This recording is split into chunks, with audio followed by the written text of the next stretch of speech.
Psalm 127. Unless the Lord builds the house, the builders labour in vain. Unless the Lord watches over the city, the guards stand watch in vain.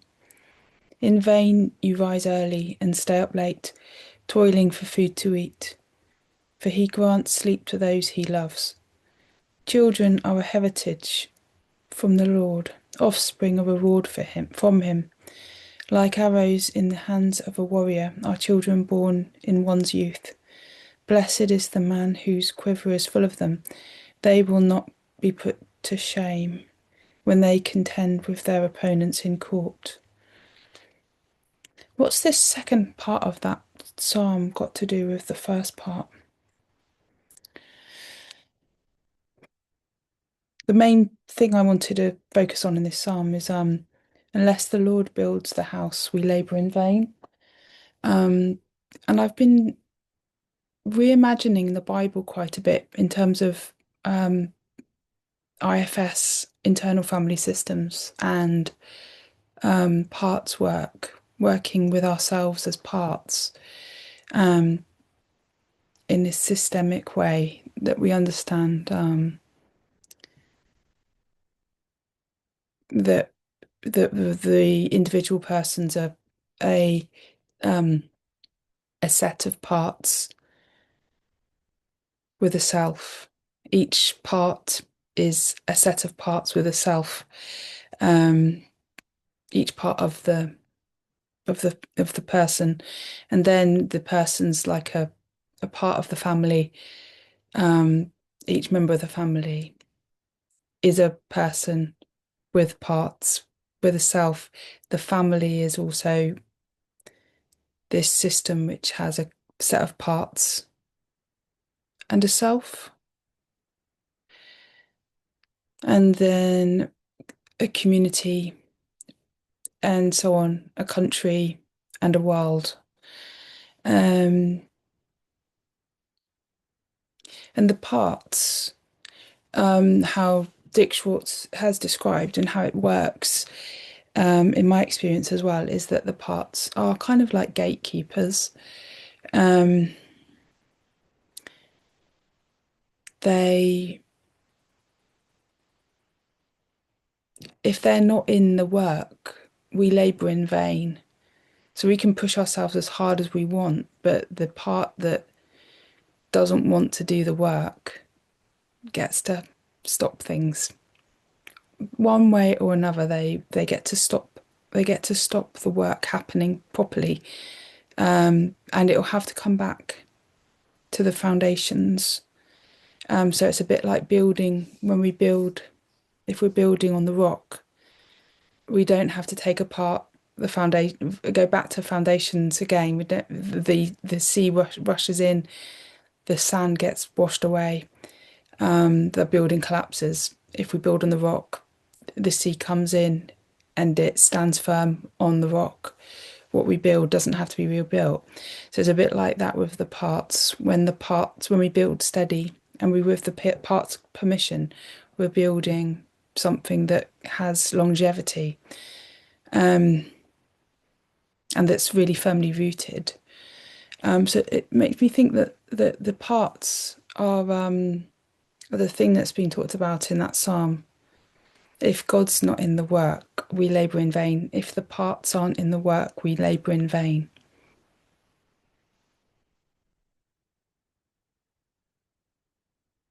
Because God's in everything. So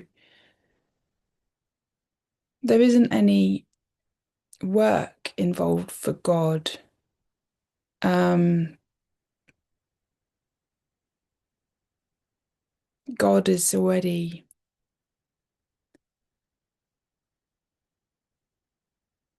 there. It's the parts that need to be there or not there. So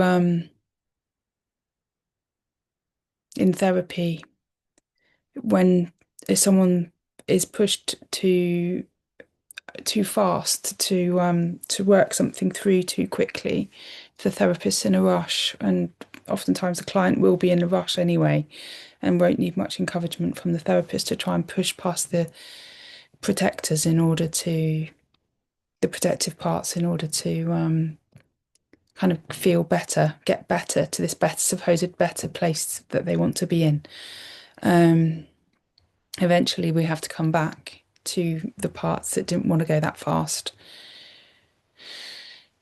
and those parts will be feeling pretty bad at that point. They've been overlooked. They haven't been cared for. They haven't been wanted. They've been rejected as bad. They've been pushed away. We don't want you. We want to be somewhere better. Um, all the parts have to be in the work, all of them, and we have to go at the pace of the most resistant part. So Dick Schwartz talks a lot. He'll often say, we go to the protector that's got the fears, that wants to prevent the work happening. That's the part we go to first, and we just simply meet that part. And if it doesn't want to talk, we be with it and let it tell us it doesn't want to talk. There's no nothing. There's no rush. There's nothing wrong. There's no bad work here. As long as we're meeting the part. And so many of my parts I've met, they've come up, and then I've realised how much I would push those parts away in order to be with better parts. You know, I'd have this judgment. Here's the parts that are in the way of the real work. No, the real work is meeting the parts, like I did in the previous video, the parts that are stepping in and saying no. Let that part be met. If the parts aren't in the work, we build in vain. And the other thing that the other thing I was thinking with this was it was how if we think of, say, the prodigal son and the and his older brother in the parable of the prodigal son, everyone manages difficult situations differently. So some people, Dick Schwartz talks about how we don't need to have an example in order to, attachment theory says we need some kind of good attachment in order to feel love and caring and so on, in order to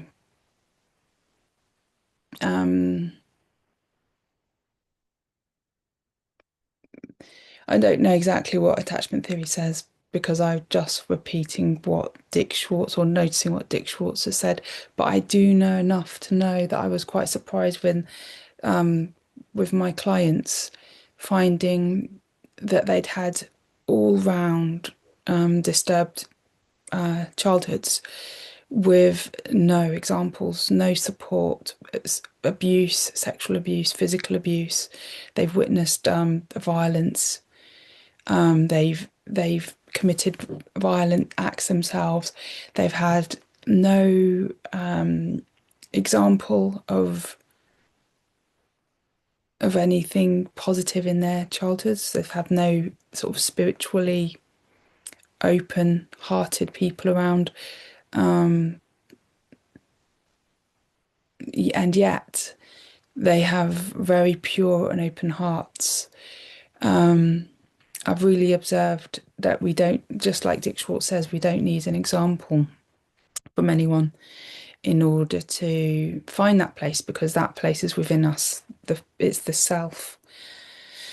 And people manage their difficult situations differently. So some people will become labelled as mentally ill, schizophrenic, or whatever. Some people will end up in prison, commit murder, violence, terrible rage and anger. So these are the different parts, ways of coping with difficult situations. Dick Schwartz talks about child abuse, how a child, to survive child abuse, takes on the energy of the abuser and then uses that because that part says, that's the strong one in the family.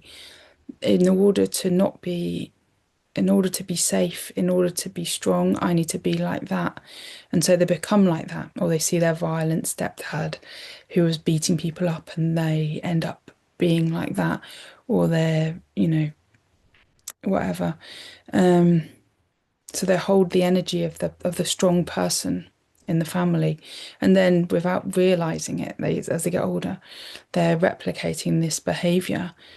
All that part wanted to do was be safe and be strong and be kind of able to cope and protect the system, and it ends up committing violence and abuse or whatever, the same as it witnessed as a child. Um, these are different ways of our parts coping. Other parts might come to be predominate. Was that the word? Other parts might they sort of successfully take over the system and run it, become a workaholic. Okay, so a child who's they're adopted, they've had a dreadful upbringing, they get taken out of their violent family into another family, but that family isn't supportive. That child is becomes a workaholic, and always looking to succeed, looking for success in that sort of work sphere where they find success. Um, Different ways of coping. That's all it is. So we've got a system of parts, and if there's no bad parts, if there's different people doing different things to cope. So, for instance, with the prodigal son, one son goes off and goes wild and spends all the money. That's how he copes. The other son stays home and like does everything he's told. Maybe he's like people pleasing or something. Both of these sons are parts in the family, and they're parts that have done what they felt they needed to do in order to cope. And in fact, the prodigal son's the one who ends up actually being able to return to himself and return to the father, return to reality, because his parts brought him to this place of extremity where he couldn't cope anymore. Whereas the older son stayed home and never really needed to have anything. It was always had enough that he didn't need to sort of break down. But the father says to him, "You were always with me. You're always with," and so is the older son. The younger son's always with him too. So the violent person who goes off the violent part, who successfully copes by becoming violent, ends up in prison, but has a spiritual awakening because of because they're pushed to this desperate place. May have more success spiritually, maybe returning to God, than another person who's worked hard all their life and had a relative degree of success, and has been going to church all their life and helping out in homeless hostels and doing everything they're supposed to do. That's very thoughtful and kind. And then at the end of it, they're sort of saying to themselves, "Well, how come that guy who murdered someone is closer to God than I am? What did I in fact, I've heard that. I've heard people talking like that. How come she gets a vision and I don't?" So, it's different ways of doing things, and there isn't necessarily a successful path. We don't know which is going to be successful, and we just have to follow our path. But it does take the strain off people a bit, I think, if we can see that we're all different, we're all different parts, and just like the family's got these different parts in this family of the prodigal son, it's the same in our own systems. We've got different parts that kind of want to achieve things in different ways and cope in different ways. So one may be what's the word in the ascendant. The other one is less strong. It doesn't mean one's better than the other. It just means that's what's happening.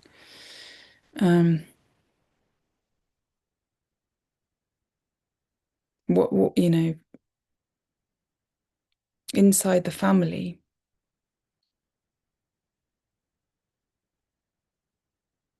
God sort of has the an embrace around all of us and all of our different all of the his different parts, all of his children. Um,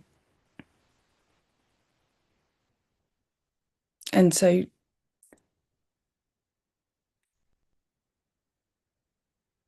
well, we know there's no particular way that's going to lead to success. Like a country that goes to war, a leader that goes to war for their in their country, they're not going to have that. They might be kind of like going down a more extreme path. So um, maybe that would be more successful in a way in terms of reaching God quicker because of the incredible destruction that's being brought about, or maybe not.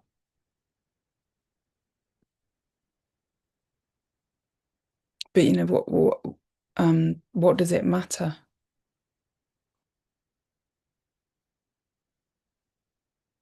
Kind of we're all in this together.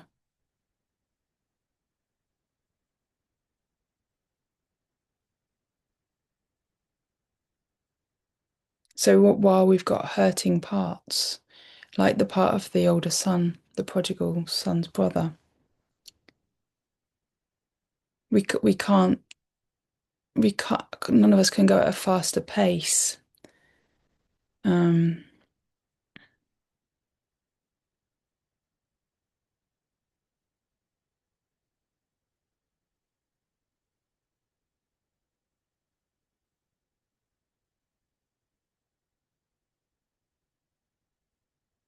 and it is frustrating reading Buddhist type some Buddhist type texts and I'm not exactly sure um these kind of words of wisdom that come from places that aren't of Christ, that they don't have, they aren't radical enough, they aren't anarchic enough. Like Jesus didn't have any rules, he just followed God. It's not a rule about being nicer, it's not a rule about having more peace in our hearts. It doesn't matter what it looks like. It's like some people say if you improve your handwriting, or if you can change your personality by changing your handwriting. Um, I mean, when I first heard that, I thought, well, it should be the other way around. You change your handwriting would change if your personality changes. It's like if saying if you smiled, you'll be happier. Well, it's the other way around. If you're happier, then you smile, but you can make yourself happier by doing loads of smiling. Oh, it lifts your spirits if you smile. Um, so yeah, it's kind of like, yeah, what does it matter what it looks like? Um, or why are we trying to aspire to something? Why would we want to make it look like it's spiritual? Why do we want to make it look like it's close to God when we actually want to be close to God? And there isn't really any point being close to God, except for the, there's no point being, what's the point of being close to God except for the actual journey of getting close to God? That's our personal journey. That's all that matters. And I think that's really exemplified by Jesus's life. And I think that's what he teaches in his that's his teaching. Um yeah, because this was what I was thinking. I'm gonna pause a sec because I'm just gonna try and remember what I was thinking. Yeah, I can't really remember what I was thinking. It's quite elusive thoughts at the moment. But I think the main point is just um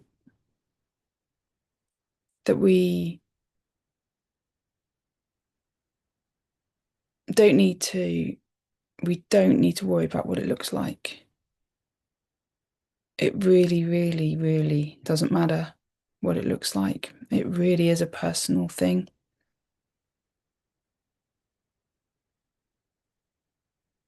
And isn't that wonderful to be with what is?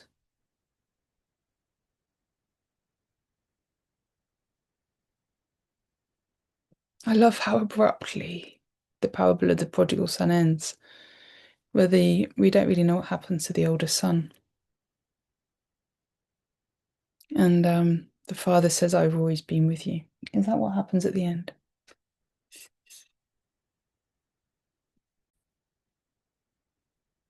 My son, the father said, you are always with me, and everything I have is yours. When the older son is so pained that his father didn't celebrate him being there all that time. You are always with me, and everything I have is yours. Everything I have is yours. But we had to celebrate and be glad because this brother of yours was dead and is alive again. He was lost and is found. Like the tenderness of that father. We had to celebrate. He's generous to the older son, even though the older son is so resentful and hasn't been on this journey to find the father like his younger son. But the older son's protectors are even harder. They're hard and fixed in place now. And the father doesn't push past him and doesn't it just stops. It just tells him that and then the parable stops. He says to him, everything I have is yours.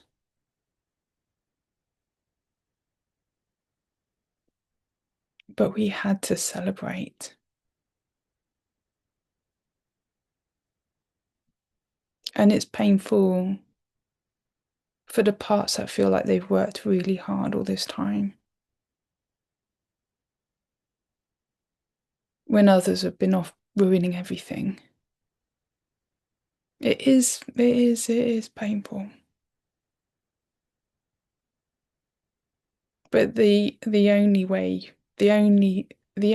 way forward is like in Psalm 127. It, if it has to come from the joy of our hearts, the parts, everything needs to be united in the kind of work that we're doing. It needs to be embodied in God needs to be in it. It needs to be coming from the joy of our hearts. Um,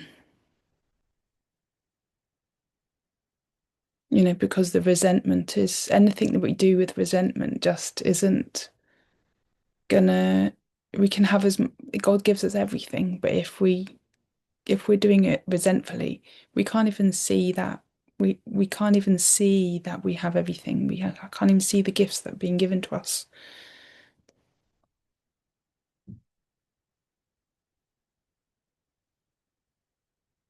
So that's why we really need to meet these parts with compassion. No bad parts, no bad parts.